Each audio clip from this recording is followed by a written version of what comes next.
So let's take a look at some standards for limits.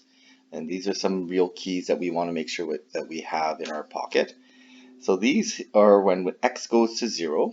Okay, as x goes to 0 for some real number over x, it's undefined if it's a two-sided limit because it's going to one side. From the positive side, it's going to go to positive infinity.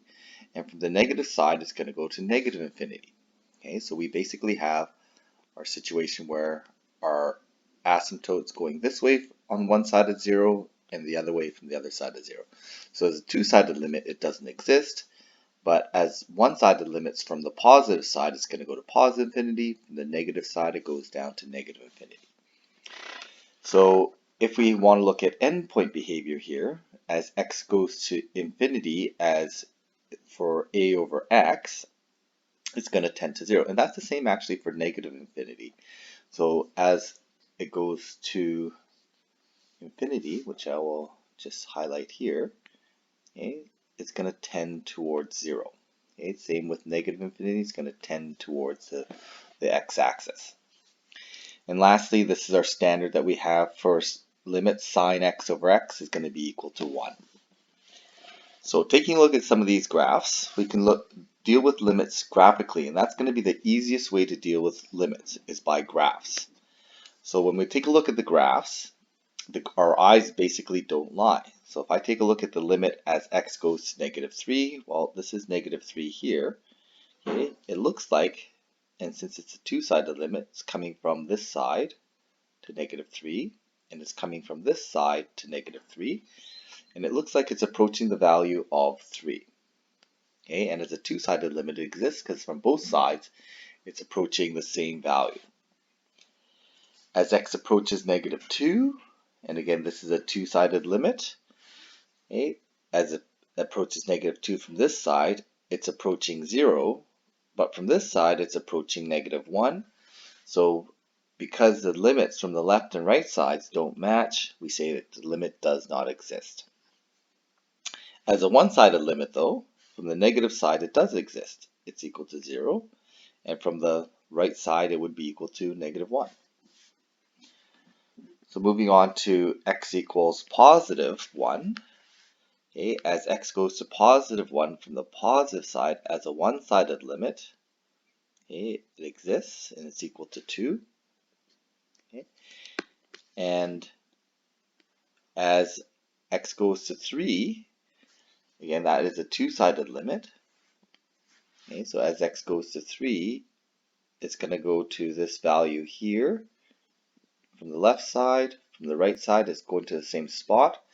Okay, and that spot looks like it's going to be -2. So as a two-sided limit exists. Now again, one thing to really emphasize about this is that although a limits only tell you where it looks like it's going. It doesn't care that there's actually a point here at +1. So when we take a look at the value of x equals 3, the value is equal to +1.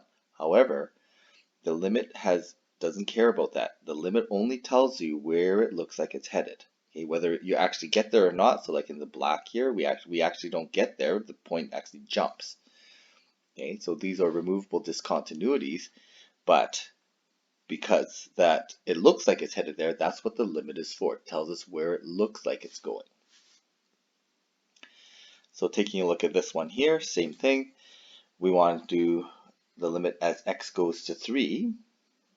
Okay, -3. Well, there's -3 right about here, so it looks like it's headed this way from the right side. It's heading to the same point from the left side. And that point looks like it's going to be equal to -3. Okay. So this is a two-sided limit again. Okay, as x approaches 3, well, the problem is as a two-sided limit, it's going down to -infinity from the left side. It's going up to +infinity from the right side. So we have to say that this does not exist as a two-sided limit. As a one-sided limit, it does exist because it's headed down to -infinity, and as a one-sided limit from the positive side, it's going up to +infinity. Okay, so as one-sided limits, they exist.